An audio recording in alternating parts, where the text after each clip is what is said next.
Hi, welcome to Clutter Bravado.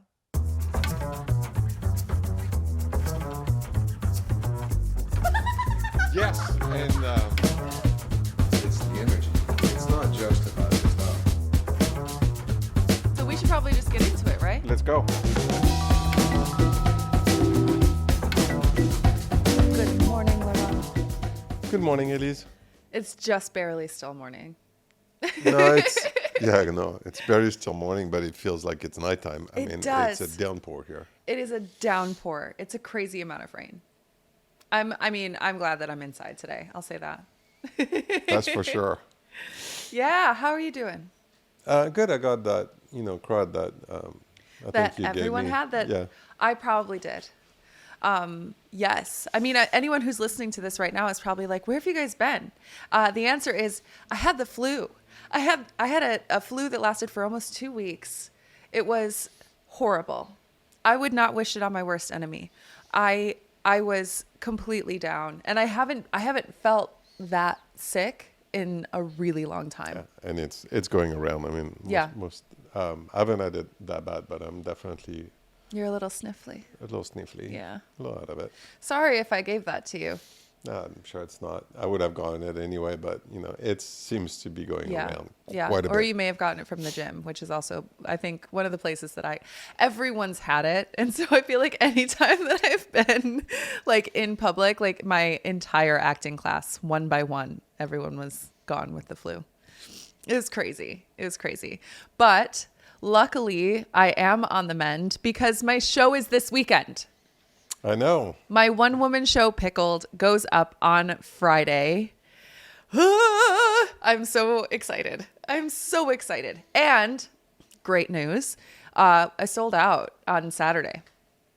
So I still have tickets available on Friday and Sunday. And if you're listening to this and you're like, I kind of want to go, I'm kind of interested, there's a link in the show notes. You can find it. I highly, highly, highly recommend that you come. And that's not just because I'm like shamelessly self-promoting, but because it's something that means a lot to me. And it's a genuinely fun time. It is a fun time. I saw it a year and a half ago. I'm excited to see it again. Yeah. And you're going to be helping me out with it, which I really appreciate. I will be at the ticket counter. You will be at the ticket. You're my box office guy. So anyone that is like, when you check in, you're going to see Laurent's beautiful face. Yeah. But yeah, if you come, I will check you in. Perfect. That's about the extent of what I'm going to do for the show. But yeah. But yeah, I mean, having that on the horizon and having been sick, I am absolutely taking it easy. And for anyone that was in Palm Springs, you probably didn't notice, or probably noticed that we were not there. Again, big part of that was, I was dying. Yeah, it was not well. But also I saw so many photos and videos from the weekend in Modernism, the Modernism show in Palm Springs. It looked incredible. It looked really, really, really fun. I think the SIA party was a big hit. The SIA party was a big hit. I even had a dress. I'm so sad. I'm so sad that I missed it. That unfortunately Influenza A ruined all my favorite plans. But you are going to be 100% by Friday, so Yes. you will be ready to go for your show. Yes. So there will be that. And I'll be able to see a few of our friends that I wasn't able to see in Palm Springs that are going to be coming to the show. So I'm very happy that I'll be able to connect with people that way at least. But not in Palm Springs. But I wonder what the weather's like in Palm Springs today, because it is it's very nice. downpour today. Yeah. So maybe it could be worse. We're good. So do you have any other news, or should we get to our guest? I think we should get to our guest, because I think that most of the past 10 days have been devoted to laying low. So Yeah, we don't have a lot to report on. I mean, I've just been in bed crying a little bit. we didn't even make it to Wuthering Heights. I haven't even seen Wuthering Heights yet. Which is a big success at the box office, which is great. It is. I'm glad it's a success at the box office. I hear it's a horny fun time that has nothing to do with literature, which is also fine. It's also fine. I'll have to go see it. I will go check it out when, like, after this weekend blows over, when I have a little time. It's a little bit, just to explain, it's a little bit of an inside joke because Elise, after seeing that Jacob Elordi was in Wuthering Heights, bought the book. I did. And read the book. I got the cliff notes of the book, and suddenly the movie comes out, and you're like, "What? Wait, Yeah, what?" because, well, So it's very funny. I But mean, I'm looking forward to go see it. not to ruin the book for anybody, but like, it's not a fun time. It's the most brutal. It's like a horror book. Like, it's not pleasant. It's not sexy. There's nothing sexy or like raunchy about, like, there's no like fun spiciness about it. It's actually just like a bunch of emotionally immature people being awful to each other. That's the whole book. I think that some of that carries into the movie, but then there's also like some like weird extra horniness that's added in that, I mean, it's Jacob Elordi and Marco Robbie. You're Yeah. not going to spoil that, are you? no, I feel like they could have just called it something else or maybe made a different movie, but it's fine. I'm It's not fine. mad about it. I'm not mad about it. I will still go see it. I'm excited to go support the arts. I know, we have to go support movies Yeah. in theater Yes. and movies made with real actors. Yes. Indeed. Yeah. Otherwise, that's it. Yeah. I will report on a book that I'm reading that coincides with Black History Month, but I'm not done with it yet. Oh, that's right. Yeah, which I'm really enjoying. The lies my teacher told me. Yeah. I just picked it up because it was recommended in January, and it's pretty intense. Okay, so next month we'll get a full rundown, or next episode we'll get a full rundown. Next of it? episode, hopefully, you'll get a full rundown. Okay, perfect. I'm But- excited to hear. But if anybody is interested, Lies My Teacher Told Me Yeah. is what the book is called. yeah, Cool. pretty amazing book so far. I'm still in the middle of Dostoevsky. I wish that I could say, oh yeah, I'm way further ahead. The last episode, I said that I was on page 200 and something. I'm on page 400 and something, but So I'm it's nowhere. progress. No, it still feels like halfway. It's okay. Your month of February is a little busy. Give It was yourself some not grace. even my January book. I haven't even made it to my January book yet because this has taken 2 months. Whatever. I'm not mad about it. I really See, do. we're love the not book, mad so about it's great. anything at Clutter Bravado. We're all good. We're learning to be Let's gentle with Get ourselves. to our guest. Yes. Our guest is Jason Koharik, and he is an incredible artist.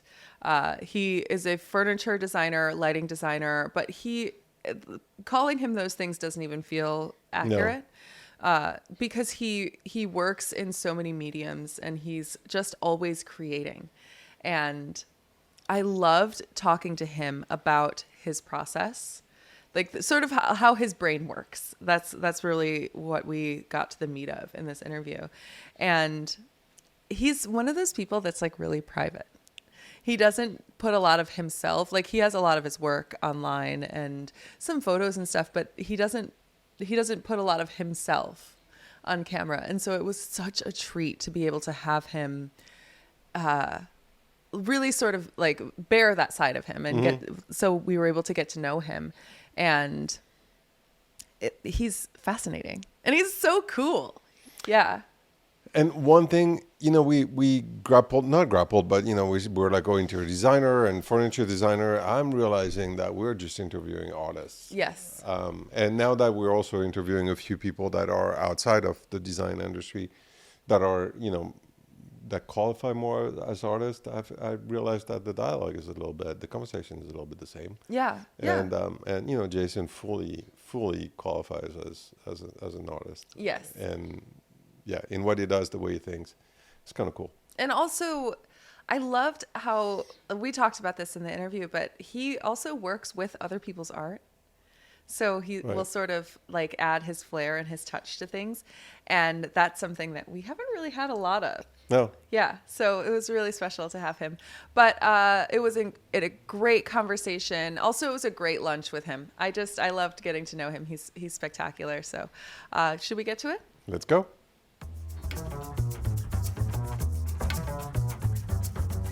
Hi, this is Elise from Clutter Bravado podcast. Clutter Bravado is an independent podcast, and as any independent artist will tell you, getting off the ground is a little challenging. If you like what you're hearing, please like, comment, share, subscribe, support us in any way that you can on the platform where you're listening. And follow us on Instagram at Clutter Bravado for exclusive clips, events, and giveaways. We quite literally could not do this without your continued support. So from the bottom of our hearts, thank you so much for listening. Tell your friends, and please follow and subscribe so that you can be the first to have access to our latest episodes. Now, back to the show.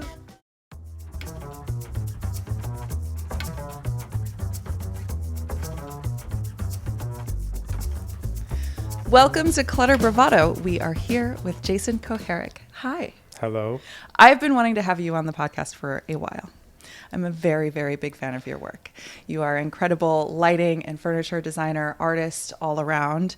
And I found out you're from Ohio. I am from Ohio. The Midwestern artists that come out to Los Angeles, there's something really special about that. We bring our dad's tools. That's Oh, is that what it is? Because we have so many. There's so many of us. Mm-hmm. We just steal our dad's tools and we go to where there's sun and sand. Mm-hmm. But I still identify as an Ohioan. Oh, you do? I do. Yeah. How often Because do you you've go been back? here for 30. Almost. I mean, Almost it's going to be 40? 30 years in 30 years? 1997. I Oh, believe. yeah. So it's going to be 30 years. Wow. Which I love Los Angeles for, but you can't. I think I said it at a baseball game. My son likes baseball, so I took him to a Dodgers Cleveland Indians game, and I wore both logos. Mm-hmm. And someone commented, and I said, "Well, you know, my heart beats here, but my blood was made there," sort of thing. So Wow. that's. Yeah. Do you often go back to visit? I do. It's been a while, and I was actually just there for my 30th high school reunion. Oh my gosh. Wow. And being the Gen Xer graduating in 95 that I am, I still have my dearest friends that, we grew up from before kindergarten through 12th grade. And so ride or die is, now it's just a bunch of wives who are happy to have their sarcastic partners just like, go be with them for a little while. Don't come home until it's over. I love That's it. how it is. But I love it. Okay, so when you were growing up, were you immediately drawn to art? Were you a creator from the beginning? you know what I was? I was fortunate that, I had both a mother and a father who are both very artistic. My mother, who, she unknowingly, I've been thinking a lot about that era, that age, and we had these women who were, she was making vision boards. So she didn't know it, and she was pinning all these things, a young 20-year-old, a young mom, and she was pinning things on a board and making these wonderful drawings and on a poster board that would be, I can remember, and looking back at it now, those were vision boards. And a father who was an amazing maker and the fixer of everything, everybody's water heater and everybody's whatever diesel engine at the time. Wow. Yeah. Yeah. So when you first got started sort of making things on your own, did you imagine that was what you wanted to do for a living? Yes. I mean, my brother has reminded me a couple times now. I have an identical twin brother. Oh, whoa. I did not know that part. Okay. So if you see him, and he's like the stronger, more clean-cut version of me now. Got it. And he doesn't say hello because he's not very good at being a twin. I fake it all the time. It's great to see you. I'm in a hurry. Yeah, it's him. But he reminded me, there was a rock pile kind of along a freeway in this wooded area behind my house, one of my houses, when I was growing up. And we used to walk the fence line to get back and forth from school. And we were sitting there, and I said, one day I'm going to have a giant place, a giant building or something that I can build anything that I want, that I can make anything I want. And now I have an 8,000 square foot studio in Los Angeles, California. And I know you haven't been, and I would love for both of you to come. I want to come so bad. I want to see it. Yeah, yeah. It's exactly that. And he's actually reminded me. I was probably 6 or 7 when I said that. Wow. That's fantastic how when you have those insight as a kid, and then suddenly, a few years later you're right. Huh. Yeah. Interesting. Yeah. And I wouldn't have thought about it otherwise, and he was the one who reminded me. And probably when I was complaining about how much it all costs or how hard it all is. Once you get to the actual like adult struggle part of like making your dreams come true, it's I mean, I feel like a lot of people will sort of like lose that drive to continue, but it's for those that are able to stick to it and just like keep that in the foreground, knowing that that's where you want to go, you land there. Yeah. Yes, I do have a 12-year-old son now, which he's very different than me, and he's growing up in a different world, and I just often smile. I said to him, I think 2 days ago, I looked at him, I said, when I was 12, I was 30. And he's, and I'm constantly telling him how much life is about, or being an adult is about. You have to, calculus and trigonometry comes up constantly. It's very difficult. You're going to be naturally co-signing and signing your way through life. Everything about, you're going to have to know these things. Oh yeah. And but I tell him, just whatever you love, whatever it is that you love now or love in the future, just stay that. Relieve yourself of the pressure. I don't know when the last time I used algebra was. Yeah, no, it's fine. Listen, I failed calculus and I'm doing just fine. Yeah. No. I'm good too. Yeah. And so mine was art, and I just kind of stuck with it. Art was, always something that I was doing, sculpting and painting, and I had an amazing public school. I don't know if they exist that way anymore. And it was really, there was nothing special about it. There was no money. But there was an art class in high school, my art class, art teacher, he just passed away, Mr. Bush. And we had a loft, an artist loft with concrete floors and easels and paint drawers full of Conti and paint and oil paint. And we all had our own station. We even had a rooftop that we would stand up and smoke with our teacher. Yes. And I don't know. Experience, I love it. Yeah, now that he's passed, I'm not going to get anyone in trouble, but that really happened. My English teacher rewarded our class when I was like 18 in college, freshman year of college, but he would always say like, we're going to go have margaritas in Downer Woods, which is like right off of campus. He's like, I'm just going to make margaritas. We're all going to go. Like, it was great though, because you connect with your teacher in that way. When your teacher or your professor treats you like an adult and sees the talent in you, you show up in a different way rather than like talking down to you. And I love that you had that experience, as problematic as it is. It doesn't. It's problematic though. Not then. I see the pendulum swinging back a little bit. I was just having this conversation with my brother about, I guess, what we're calling Gen Z. But that's an encouraging group to me. They're kind of, I don't know. They're bringing the pendulum back the other way from I call it a grotesque caution. There's this grotesque caution that we're kind of in now, and I'm trying to balance it as a father because sometimes I just want to be like, life is harder than this. Yeah. But I am encouraged by what I see in this. When you were growing up, did you have any like artist influences? Like who was sort of informing your taste as you started to develop it? It's strange. I really think that I wasn't exposed to a lot of what would be contemporary artists at the time when I was in art school. And I did spend time, Cleveland Museum of Art is one of my favorite museums that I've ever been to. And if you ever get the chance to go, Cleveland's like Paris without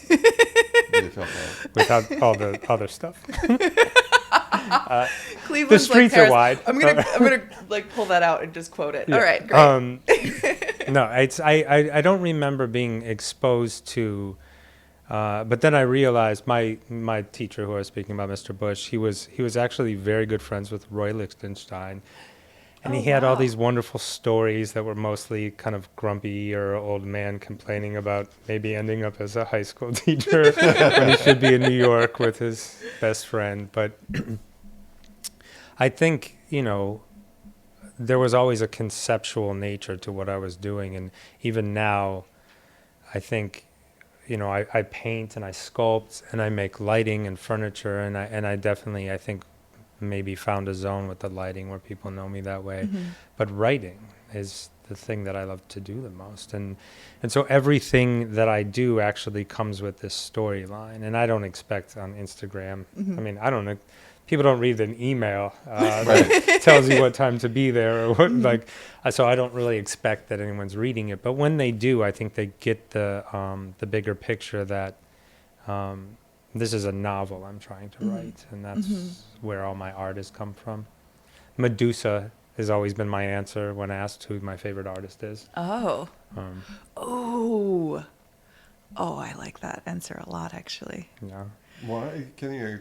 Yeah. I mean, there's something, about the fabled kind of storyline of it that, I mean, from a sculpting standpoint, when you're trying to achieve, I guess, realism, the kind of capture of emotion and this, I've always, romanticized the idea of a sculpture garden of just captured, like, I have you sort of moment. Wow. In the garden.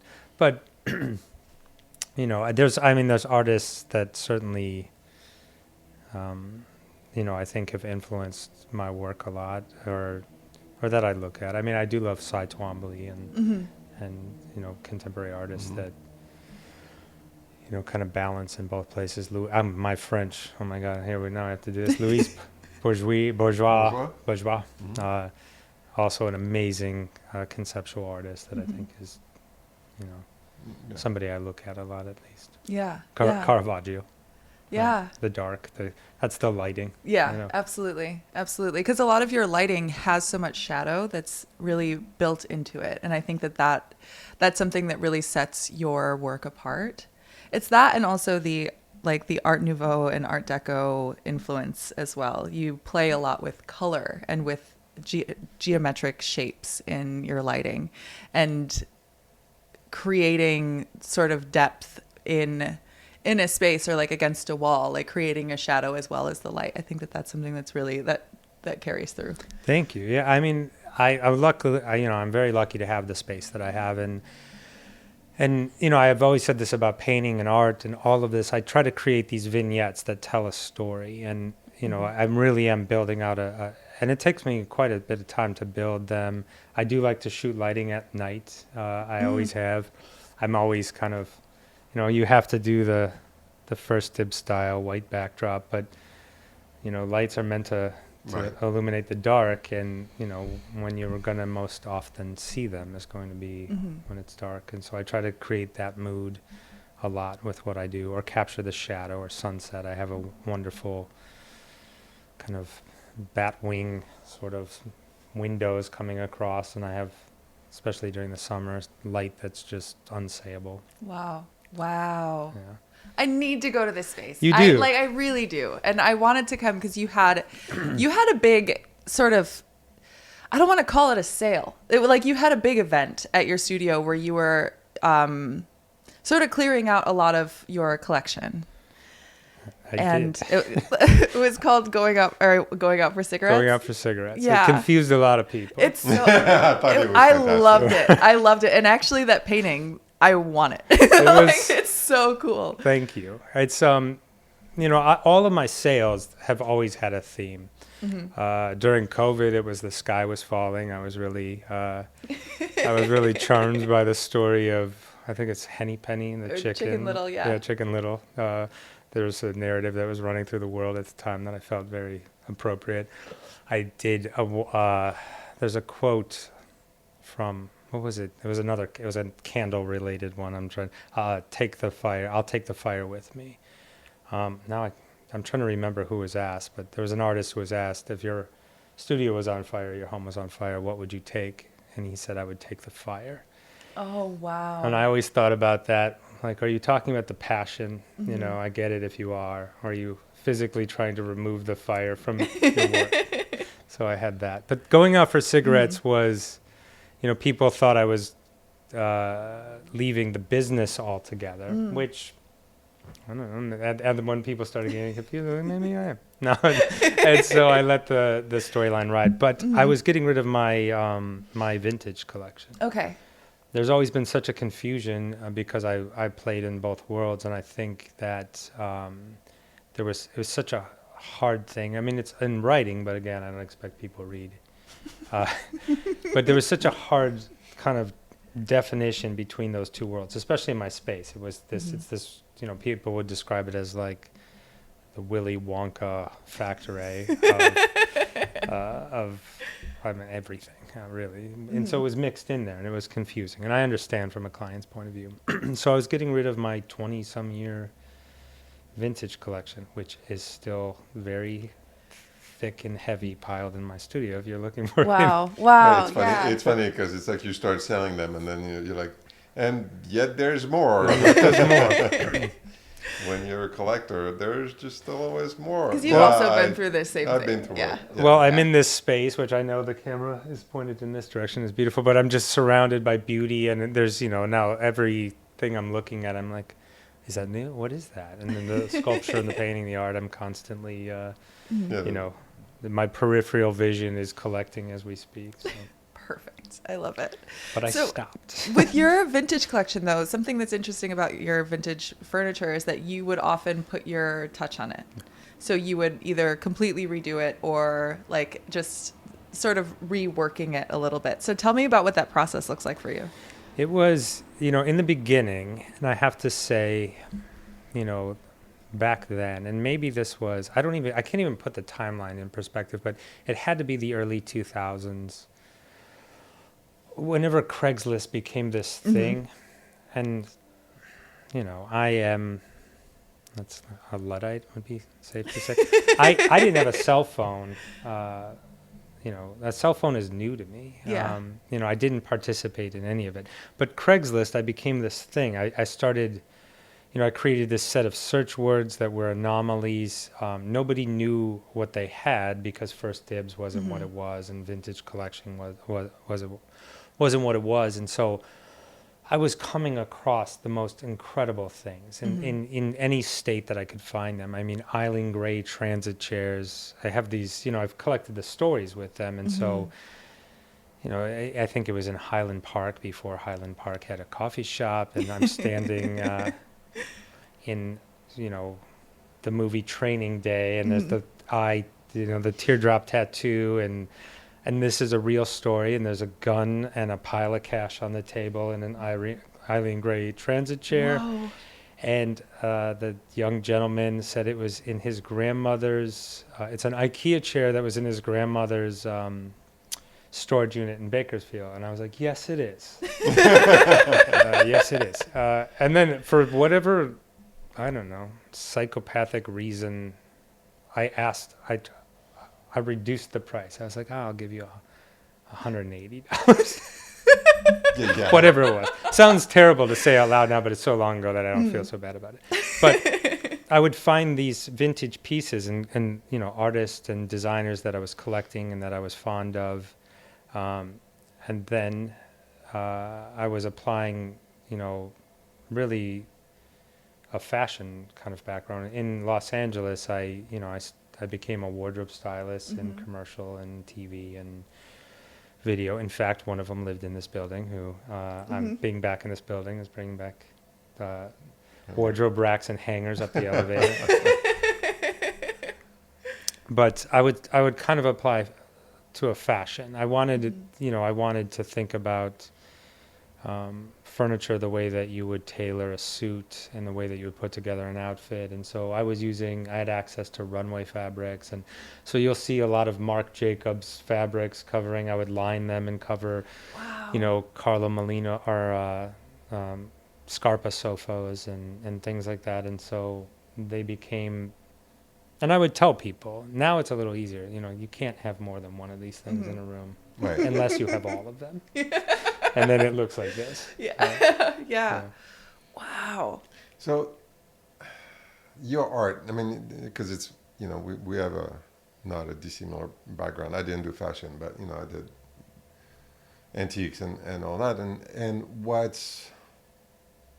how do you qualify your passion for all of that? It's like the vision that you have.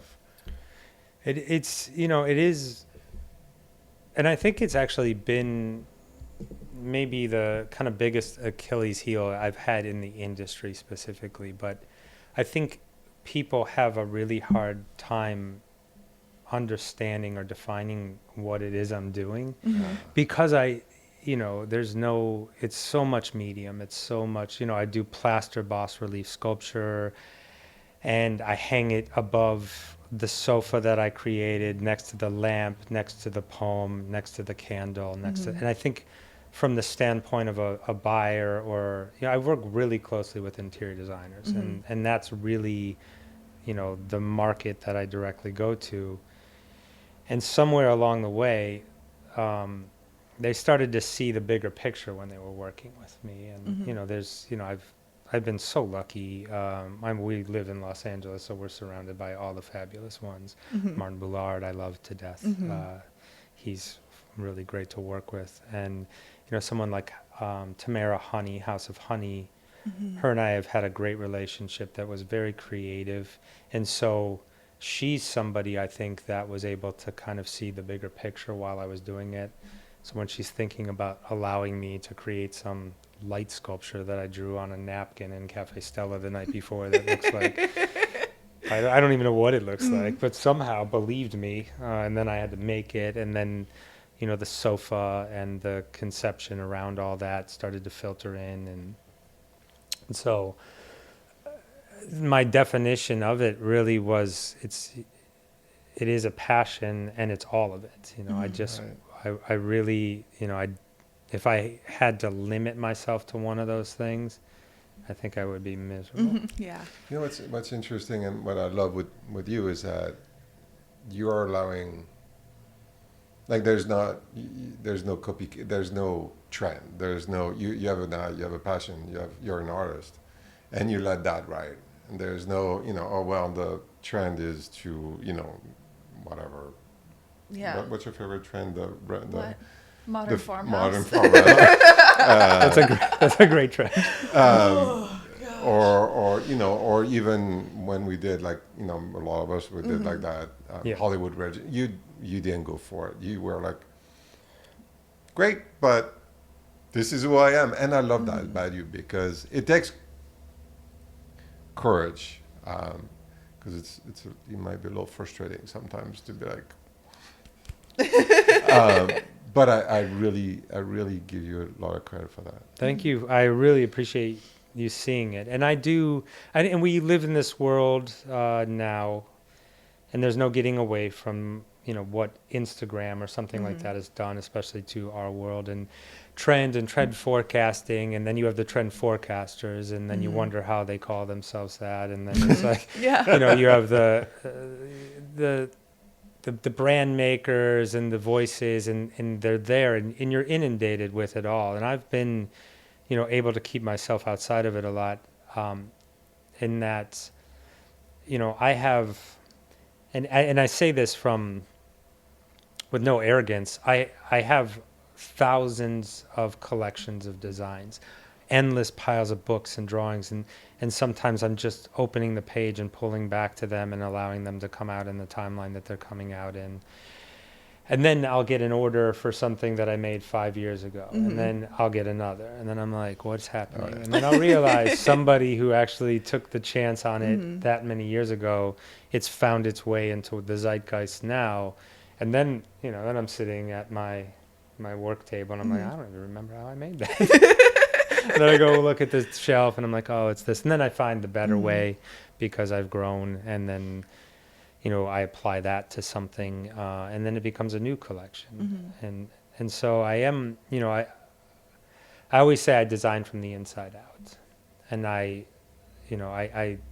with all the words content creators, I just I want to make content. I don't want to create content, no matter what that does, no matter where it goes. And more than often, I mean, sometimes I'll laugh at what people find, and I'm like, that's funny because I've only ever sold one of those. Right.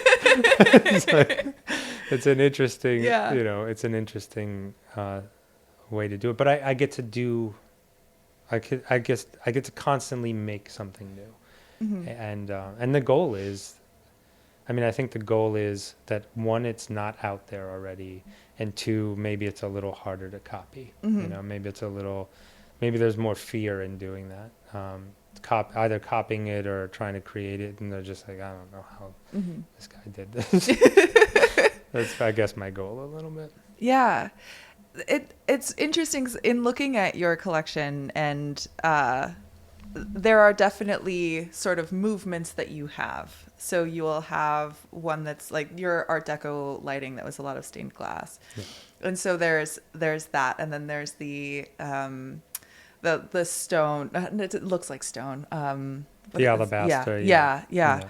And there are, like, you can like, and you're, I hate to just call it eggs. No, it's Fabergé eggs. Yeah. So you have a lot of different iterations that are really similar in that same theme. And when you're in one of those sort of eras of your, like what you're creating, then a lot of those tend to be really similar. When do you move on? Like, when is it the next thing, or is it just when the idea presents itself? Honestly, they're all overlapping, almost tragically overlapping. Really? And they're, I'm trying to do these things at the same time as one another. And it really is, my love of writing. And I think, it's why I'm so scared of doing things like this, is because all of the words don't come to me here. They come to me there. And then the eggs, the Fabergé eggs, I had this, and maybe somebody should turn that story. How is that not like a Netflix thing or something already? Just Wait, tell me more. The history of the Fabergé eggs and the loss. I think there were 60, maybe 67 of them created. The Tsar and his wife, he had the first one created for his wife as a gift, an Easter gift, maybe. I think it is. And it's just right. Opulence and gold, and I mean, just this over-expensive material in the house of Fabergé and creating this, and then it turned into this almost one-upping of, and then, the history of the loss and the collection and the dark train rides and hidden, stolen, and, the Cossacks and all of the takeovers. And so the missing are either in a landfill somewhere or in someone's vault in somewhere, and they're just it's the depth of the storyline is so beautiful. But at the same time, I was reading a book called When We Cease to Understand the World, and I was already lost in this kind of fantasy. I was writing something about the grotesque caution of everything, and I was longing for the time when everything was poison, the poison of everything. The walls were Shields green and killing everybody, and cobalts blue and lipstick and cadmium red, and just the powders and the poisons and the tinctures, and there was something overly romantic about the idea that science, Alexander Grothendieck and Schrödinger, like these were men gouging out their eyes to see the unseeable, these tiny particles, and everybody was, they just made the Oppenheimer film. I didn't see it, but kind of, just after that time when there was this race for creating really art out of nothing, a belief that there's this tiny thing there. And so I was creating this romantic story during the time of Fabergé eggs and poison walls. Wow. That was really where that... And if you read the whole thing, which, my God, please don't. I probably will. I got time. Yeah, wow. It's interesting because the how do you say, there's a trend, or, we decided to recommit to reading. I'm luckily extremely bored with Instagram, Yeah. and so I'm not even forcing myself because I can't be on Instagram anymore. Yeah. And so we decided to start reading again, and it's interesting because you come in 2026 being like, all right, and I think that people should start reading artists. I think that it's really important for our human brain to read words on a piece of paper and think in a different way than on a tweet or a whatever TikTok video. Yeah. I'm sure there's a benefit to those things. But I think that it can be, it's like let's go back to also. It doesn't reading. have to be all or Exactly. one. Yeah, exactly. Oh, the balance. You can actually more recently, more than ever, because I tend to place my hands on the surface of the water. That's how I see it in my head, to try to feel what's coming or feel the vibration. And there's this real strong pendulum move, that is the antithesis of what we've been doing. Yes. And it's one thing to be like, oh, I love making lighting. I can make a lamp. And then you see the thing and then you look at the YouTube video. I can make a table. It's made of wood. And then, which is great. And a lot of amazing things have come out of it. And, and I always kind of point back to, there's a table that I love a bistro table. It's my favorite piece of furniture. And I love the intimacy of a bistro table. I love what happens around it. It's generally two people. It's generally candlelit. And the distance, perfect 22 inches is my distance. But, I think I called it Darling Please. And then I wrote where it came from. And I remember having too much wine and closing the bar in the restaurant and watching all the the chairs get picked up and the sweeping and the bread being delivered outside the end of the night to the homeless guy who waits for it. And I just kept whispering, if I ask you to marry me right now, they'll probably bring us cake and champagne and keep this place open. And the response was, darling, please. And so designing from not the video. I mean, it's one thing to know how to make something from doing something like that, but I think where you're making it from can have, a deeper narrative. It doesn't have to, certainly. I think I'm sure people suffer through that from people who, I definitely know that nobody's like, Jason's ridiculous. But I love the poetry. I mean, I'm a poet. That's how I got started in anything that I do.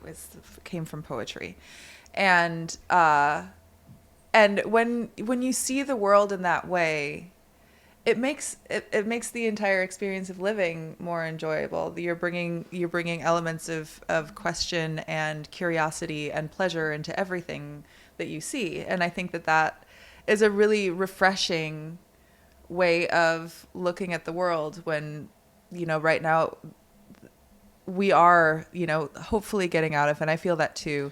But in this place of like analytics and algorithms and be like, how many likes are you getting? How are we able to boost our engagement? And like, what if you had something of real substance that really meant something, that had an element of vulnerability to it? And yeah, I think that, I mean, as cheesy and romantic as it may sound, I think that poetry is a way in. I mean, and I know that you do that, and it really is. It gives you a different way of living with what you've done. It's whether it be what you wrote or what you created, what you painted, what you made. When you have that tie, vulnerability is I think the best word for it. If you allow yourself to be vulnerable with what you're doing, what's going to come out on the other end is going to be more than an exercise of skill. And in fact, it's, in a lot of ways, the boldness not to have skill. And that's that's where I think people get hung up in making something. I don't know how to make a lamp because I don't know how electricity works. And I want to be like, truthfully, I don't know how electricity works. It hurts at least 3 times a month, but not enough to kill me. I was warned a lot about quicksand when I was a little boy. I've never run into it. you never run into it. For some reason, I don't know, 3 times a year, firefighters came to the school and taught me about stop, drop, and roll, and I've yet to stop worrying about catching on fire. It's like all the things that we think we need to know, we don't, and it is holding somebody back. And we are going to move, and that is, trend forecasting. I'm sure somebody's saying it out loud, but there is going to be, the respect for the handmade because it's so artificial. I'm going to say this now, supporting the idea of Instagram and what it does, because here's the good part. I think you posted something that was like, I don't know, a polar bear feeding a giraffe who was taking care of a baby or something. And it's real because it looks real and everything's, but it's like, do we really need to have this question in our minds? Like, is this something like, do we need to ask, is this real or not? Like, why are we setting ourselves up for even having that question with AI? Yeah. I don't want to ask that question. I don't want to ask that. I mean, I've spoken at length on this podcast about my disdain for it and how I feel like it's, there are things that AI would be great for. And that's the stuff that is keeping me from writing poetry and enjoying my life.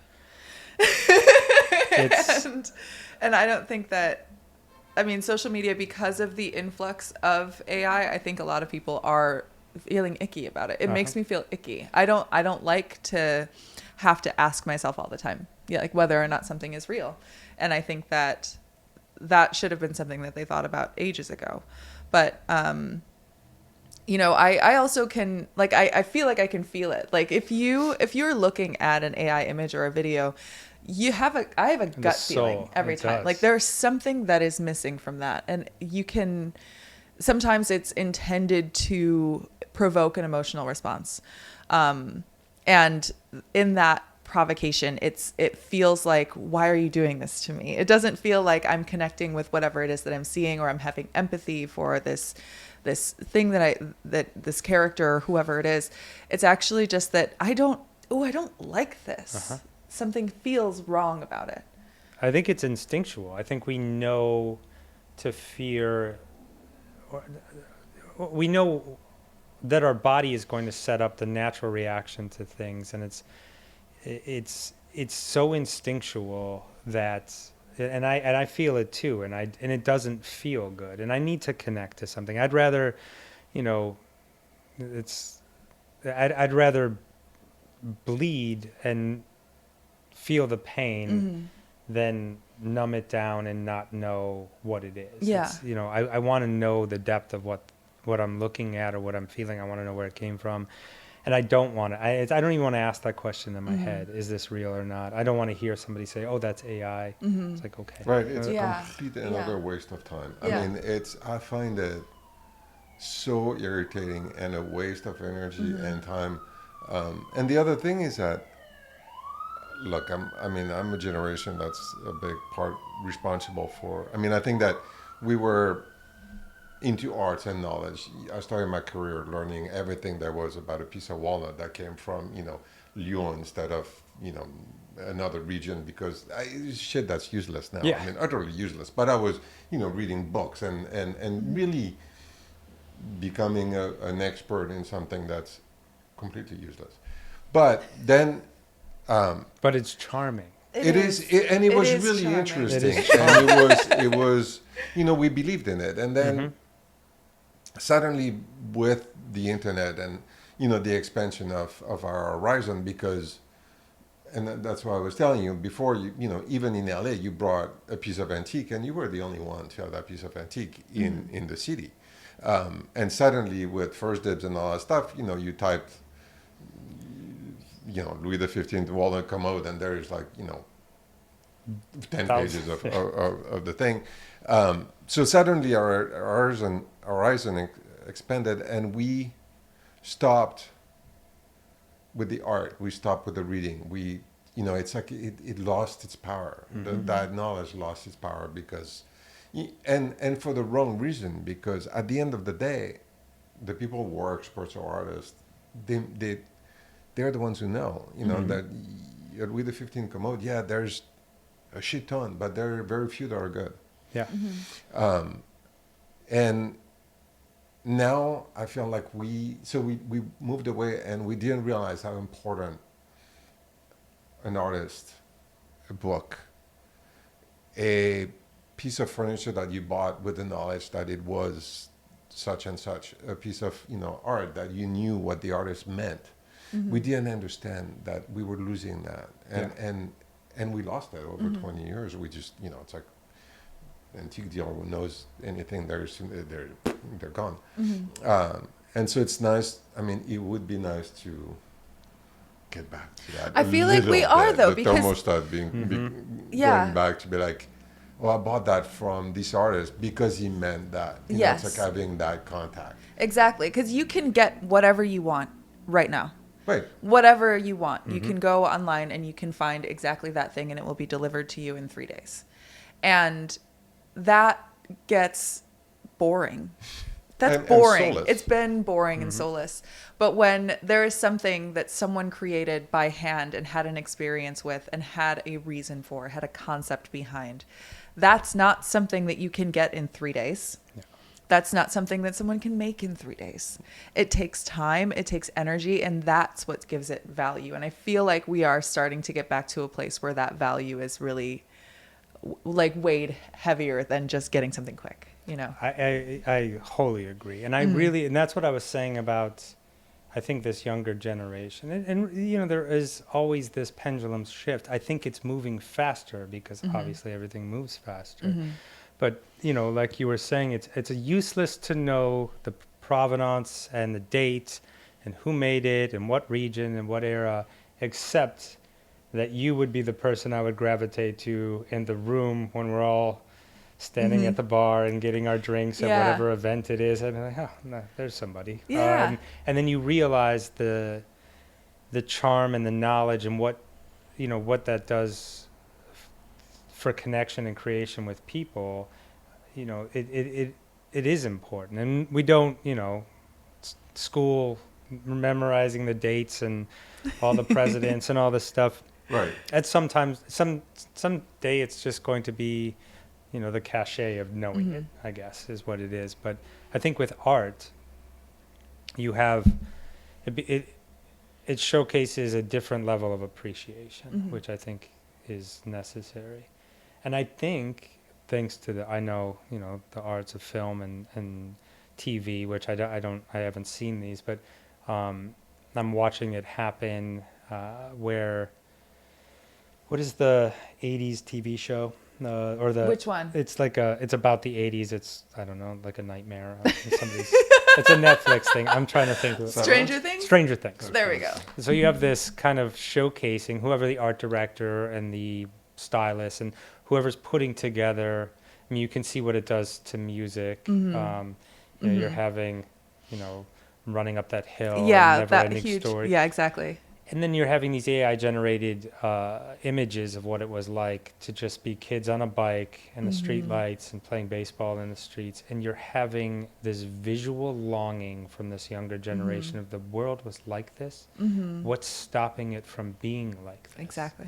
And so I think that's the swing that I feel a little bit. And it's, I'm encouraged by it. I'm like, let's see how this plays out. Yeah. I'd love to see if, these kids throw their phones off the bridge and then jump on BMX bikes that the last minute find on eBay and just tear off into the night. What's the one thing that's interesting with the movies this year, at least, that at least one, Annette, for example, was, I don't know if you've seen it, Annette Cloizot. Her movie was painting, like Flemish 17th century painting scenes one after the other. Wow. With huge amount of, based on the book. I felt that movie was something new for that, at least I've not seen in a really long time. And I hope that, and listening to her, she's just absolutely brilliant. I mean, her brain is just on fire. And I hope that that's a precursor to something that is going to be cool. Yeah. To see, movies bringing back paintings, literature. The story was absolutely fascinating, and so I hope that TVs and movies grab onto that and bring us back, or help bring us back to a little bit of the art, because We need them. we need it. Yeah, no, and it's a really strange thing. Yeah. And look, I'm guilty, because for 20 years I was like, it's like the old stuff, like we learn history and philosophy and all that stuff, and it's useless. And suddenly at 50, a little plus, I stop. I'm not. You are. I am not. You are. Okay. I realized that we need it so badly, so badly. And so I don't know how we get back to that, because, obviously we lost a lot of ground, but fuck, let's go. Yeah. Okay. So you have listened to a few episodes of the show. So you know that there's something that I do with every guest, is that I ask 3 questions. All right. The first question is, what is the messiest place in your home? Well, my home is my studio. And I'm the only one there. Uh-huh. And so right now, if you include the main body of the studio, which is across from the kitchen that I've built, because I'm actually a very clean person when it comes to my bathroom. And I have an overwhelming amount of, let's call it a wardrobe, that's like 40 feet, which is organized by color and Oh, wow. pressing. Okay. Ooh, Okay. Perfection. Nice. But the studio itself right now is just endless, beautiful antique furniture piled on top of piles on top of piles, to where if somebody asked me for something, I would be like, I don't know if it exists anymore. I don't know. It's just a giant mound of chairs. Wow. Wow. Yeah. You would be, I don't know. But it's coming back. That's like a really exciting mess, though. That's like a kind of mess that, like, I don't know if that counts as mess. It's stuff. Maybe it's Collection. clutter. It's a clutter. collection. It's fine. It's Yeah. You know that photograph that goes wild? It's just a bunch of wooden chairs piled up between 2 buildings. I'm Yes. sure we've all seen Yes. it. Sometimes I look at them like, I should take a picture of this. So Wow. You should. That's my message. Okay. Yeah. So the main studio, essentially, but your wardrobe organized by color, and especially since you were in styling for so long, I'm like, And there's very a curious about specific set of hangers. It's all very disgusting. spectacular. Okay, my second question for you. I'm sorry. What? I'm extremely jealous. I've never been able to achieve that. And it's always been something that I looked at and being like, I want that. I Never organize did. my closet a lot because I have to, because I'll organize it and then immediately destroy it. Destroy And it, then- yeah. Okay, my second question for you is, what is your favorite piece in this moment right now? It doesn't have to be your favorite over time, but like, how are you feeling if you have to say, like, what's your one thing that you love the In most? my world, like things that I've made, it's wow. I move through things so quickly, and I have my love with them while I'm doing it, and then I abandon them like the worst parent ever. But I'll say this for this reason: last year was a leap year, and when I wrote about this, every year I make a candle, but I jumped ahead last year because there was a leap year, and when I was a teenager in algebra class, Mr. Saxton, I was asking him over and over why we have a leap year, and I think it was a leap year that year. And then probably just a young man in his 20, maybe he was 23, 24, 25, who knows. In my head, he was 70, so he knew everything. And he was so annoyed by the question that he described what a sidereal day is, which I don't know if you know that, but I we don't don't. have 24 hours in a day. We have 23 hours, 59 minutes, and 56 seconds, so just shy. And so over the course of 4 years, we collect those missing seconds or pieces of seconds, and we add them up into an entire day, and then we give it back. And I was so appalled by this that because I'm very on time, I'm very much about not late, I'm already doing all of these things, and so time is very important to me. and I was really upset about it. And so I made a sidereal candle, which burns 23 candles over the course. It's very timed out using tea light candles. And every year, or every leap year on February, what do we give it? 29th, yeah. I make something. And that year I made a candle. So Wow. that's the one. Okay. I like that a lot. See, if you asked me That's the same really- question, I'd be like, which one made me the most money? One day I'm going to isolate that one. I want that one. It'll be Which my... one? That's my favorite child. The one that made me the most money.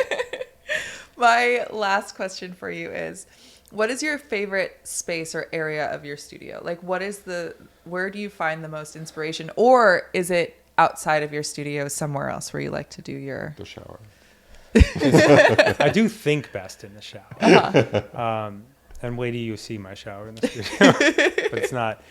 You know, I am what people would call a workaholic, and I'm never not going. I'm never not thinking. I'm never not writing. I'm always doing this, whatever it is, this creativity. But recently, as I've started to redefine the studio and redefine the space, and I have my painting studio, which is kind of finished, and the upstairs is my bedroom and my closet. And you know, I used to not go up there because I don't sleep well. In fact, when people ask me what I'm bad at, I always say I'm bad in bed. I can't sleep. It's sleeping. But I've made this kind Uh-huh. of sanctuary, and it's, you know, it has been a place of kind of, I guess, inspiration or just self-care, Mhm. which is new to me as well. Mhm. It's one That's of those so good. self words that I've been trying to like Mhm. touch, self-love or self-help or whatever self comes across Mhm. my page telling me Mhm. to do something different. But that is my kind of self space, and Mhm. that's also where the closet is. When you walk into a space, what's the first thing that you notice? Everything. Everything? Yes, I used to have a partner who was, it was something she and I actually shared very well, but you know, I could see both of us moving the furniture, changing the lighting. It's like I'll leave a restaurant just based on my first interaction with the Kelvin that's coming off of some lamp. And so I need, you know, mood. I always say when people are like, what lamp should I buy? And I, in my head or sometimes out loud, I'll say a candle for $2 at CVS. Some $2,000 sconce. It's like the candle will be there when all the satellites fall out of the sky, but the sconce is going to go off. But I need candlelight, light. It is light. Yeah. Wow. But I do rearrange every room I walk Yeah. into. Oh, that's great. That's great. You mentioned the bistro table, and I've been wondering about this, and like, we can cut this part out if you want. No, it's fine. But do you have a restaurant that you go to that is like your favorite spot? Yes, I do actually. And there's, you know, I'm an Angelino, you know, out of Cleveland. I love environment. I love mood. I eat once a day. That's dinner. Dinner is a ritual that involves the right meal and candle and wine. And I'm not eating to give my body energy. I'm eating so that the picture in my head is perfect. And so, you know, it's funny. There's up the street is the HMS Bounty. This One- way, yeah. It's right there. I love that place. As I was parking, I was like HMS Bounty. But Cafe Stella in Los Angeles, in Silver Lake, underneath the Sunset Junction sign, and I am friends with the owner, and I have been going there for 22 years. And the idea of what that place is, and the achievement of, you know, the true, just, it's so real, the environment that's been created there, and it's always maintained that. And I think keeping a restaurant open for 20 years is impossible. See, I thought for some reason I thought that it was closed. It's under a beautiful remodel. Okay. I don't know if I'll get yelled at for saying this, but it is the most impeccably, you know, the reason he and I are friendly, so friendly, is because we do think that same way about environment, and we bounce things off each other, and it's because I'm sitting there, and it is the right, you know, white burgundy at the right time of day, and You know why restaurant because restaurateurs that I guess restaurateurs true are artists. They are. Those people are artists, and having a restaurant is an art, or a service, food. My ambiance. favorite artists, actually. I always say my favorite artists are chefs. I give them full permission to pick a chair up and throw it across the room and have knife tattoos and fights with everybody. Because Yeah. imagine if I was trying to write a poem for myself or someone I loved who's just going to ball it up and throw it in the fire when we don't talk for 15 years. And like, imagine trying to put 30 people in a room and have them all feel the same way. Like all, and then do the thing, the art over and over that everyone is satisfied. It's the And most. start over every morning. Yeah. You start over with, I'll start over with my art. But, you know, again, to go back to we need art. I think that restaurants that have lost their soul because it was the restaurant chain and the this and the that. And, you know, and second, if you had one restaurant, you needed four. And I think that that's it, unless you are, unless you can train people extremely well, like what's his name from the Bay Area, Thomas Keller, Yeah. who I think is probably an exceptional chef, but also an exceptional teacher. And you know, I've never worked with him, but I imagine that. Otherwise, you have a restaurant and you have to live it, breathe it, and it's your canvas. Yes. And you can't have three canvases in different parts because you can't fucking paint. But yeah, that's I totally relate because yeah, Well, you obviously love to cook, right? yeah, I you know started my introduction to life was through the hospitality industry, and I still love it. But it's an art. I wanted to rebound in a way. It's and again, we're moving towards a place where sit down with people. It's my invention of I wanted a restaurant where there was just a canvas bag, like a dirty one at the front of the building that everyone's phone went into. There was no organization to Awesome. it. Yeah. It's just you throw your phone and figure it out on your way out. Like, that's my Maybe you can just leave it. impeccable on the Yeah. inside. Yeah. It's just this canvas bag that you put your phone in and sit down and look around and hear the conversations going on around you. And it's my favorite place to be. It's the only way I eat. Yeah. I mean, I love to cook as well. But it is, you know, that experience and that from the standpoint of engaging with an art form. I don't think there's anything like it. Plus, it keeps you alive. Apparently. Apparently, Yeah, yeah. yeah, definitely. it's healthy. Yeah. Well, speaking of which, we did make you a wonderful lunch, and so we're gonna get to that. But is there anything that you want to plug that you have coming up, or that you want anyone to know about before we close out? Well, I will say quickly, I just, for the first time, launched 3 collections with an outside group called Allura Lighting, and they did an impeccable job of translating the kind of, I hate the word bespoke, I'm going to say it. Say it. Bespoke nature of what I do into, you know, something that is achievable for a wider audience. And that was amazing to watch take place. And then Jessica Gersten, a fabulous interior designer in New York. Her and I have a very special collection coming out together Oh wow! Awesome. that we made in Portugal, and we traveled there and we've been working together, and it's a great relationship, and so that'll be coming out soon as well. Oh, Amazing. please do let us know Yes. because I mean, Jessica is a fantastic designer, She's and I great. can't wait to see what the two of you have created because Yeah. that's gonna be special. I'm So very do you? excited And about it's it. manufactured in Portugal. We're making it in Portugal. Yeah, it's you know yeah, I worked a lot in the past with horsehair, and I have a whole series of lighting that I call the Corinthian. And then she had produced a line of furniture which is really beautiful and very unique. And you know, I kind of I was very, you know, drawn to it because it wasn't referential. It was something interesting and new, and it was an anomaly, and it held space in a room in a different way. And I was like, yes, let's see what I can do. And so I was able to apply a piece of my older collection, and then, like I said, I have a book of. I don't know. I could just, if I get old enough where all I have to do is push a Post-it note across the table and somebody Yeah. makes what's in my mind. Wow. I have those ready. Wow. Oh my gosh. It has been And such where a do people joy. find you? Yeah.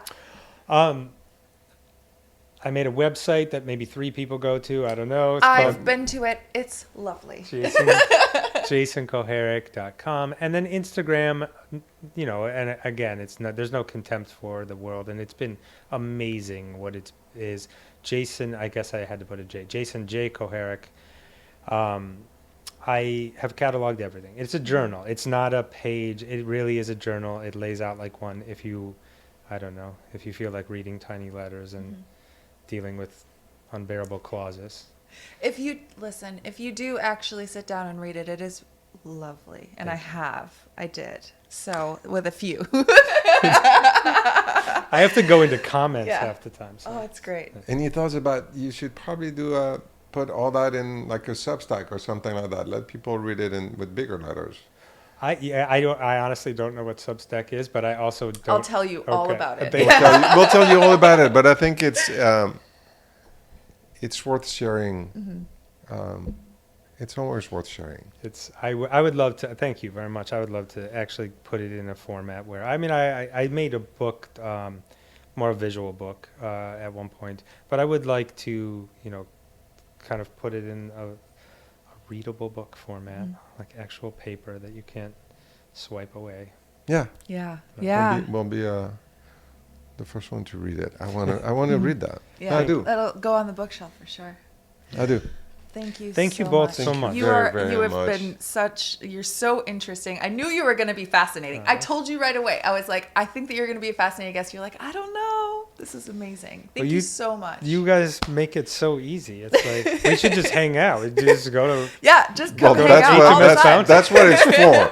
By the way, that whole thing is community hanging out, and we'll have lunch, but we'll have a dinner that we'll organize just to hang out. Well, I'll plug. You don't have to put this in, but I'll plug one more thing that I used to do called Tea with Dangerous People. Invite somebody dangerous to tea.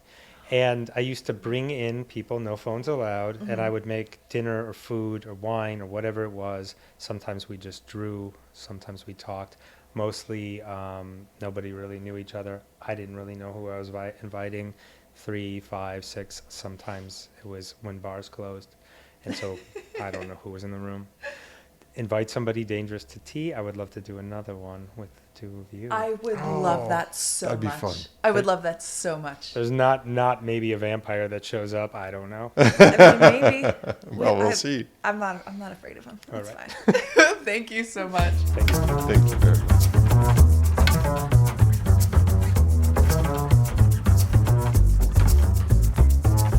Clutter Bravado is filmed on location at the Kimberly Denman Showroom in Los Angeles, California. For inquiries about our furniture, a directory of our guests, or just to reach out with questions or comments, email us at clutterbravado@gmail.com. And don't forget to follow us on Instagram @clutterbravado. Thank you.